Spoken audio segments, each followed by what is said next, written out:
Good morning, children. This is Sir Saroj. Today, I am going to discuss regarding density and speed. This is the second video to chapter physical quantities and measurements. In the previous video, I have discussed physical quantities, measurements, area, volume, and their measurements. If you have missed that video, I will request you to watch because that will supplement your learning for this video.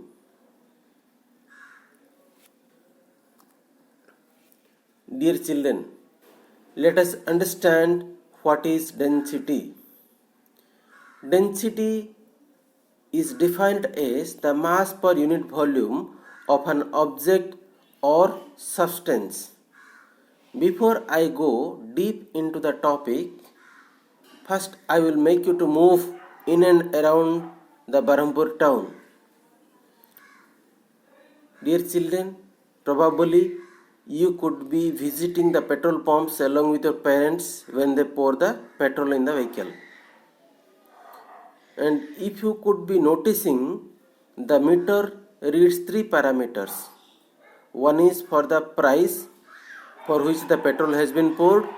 Second is the quantity of the petrol poured, and third is the density.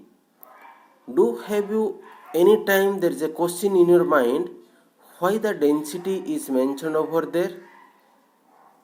If you do not have such question, today you should put to yourself. Number one. The second example I will give you, that whenever you are going to purchase the milk from the milk store, you don't see anything, just you pay the money and take the milk. Come to the reverse way. Suppose you are a milk seller, you are going to sell the milk.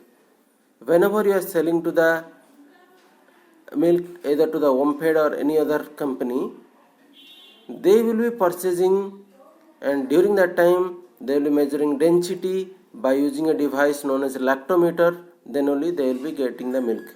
They will be taking the milk from you. That means it proves that density is nothing but a quality check. That means to understand the purity of the substance, density is necessary. Now I will go deep into the topic.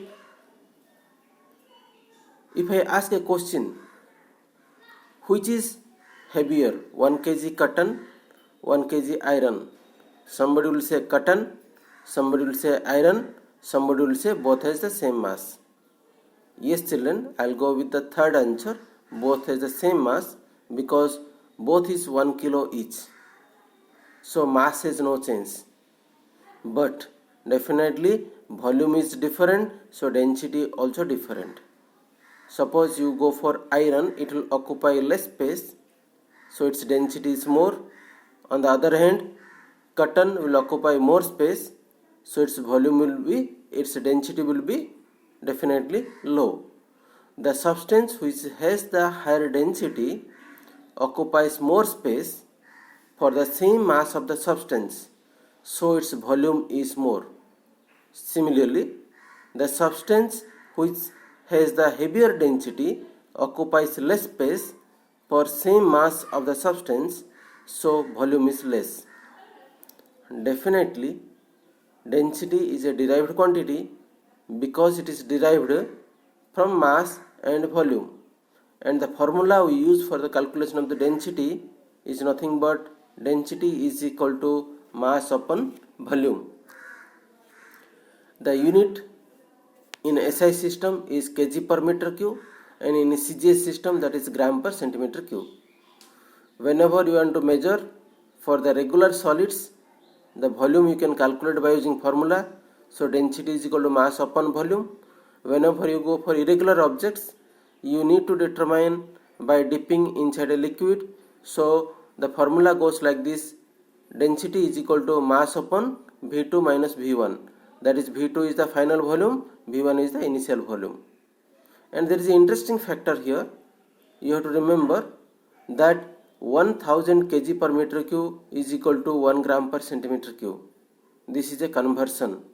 Okay, if you have a question, we can think of later on this, but you remember this to be used for the calculation purposes. Now I am going to discuss regarding speed. Speed is nothing but the rate of change of distance covered by the object with respect to time is called speed. That means speed is equal to distance covered by time taken. Since distance is covered is measured in meter and time taken measured in second, so SI system becomes meter per second. This is the unit. Now if you go to other units, this may be kg per hour, kilometer per minute, etc. are the other units. Now let you understand the concept of speed. An express train reaches from Berhampur to Bhubaneswar and time taken is 2 hours 30 minutes. Another train, which is a passenger train, covered the same distance in 3 hours 45 minutes.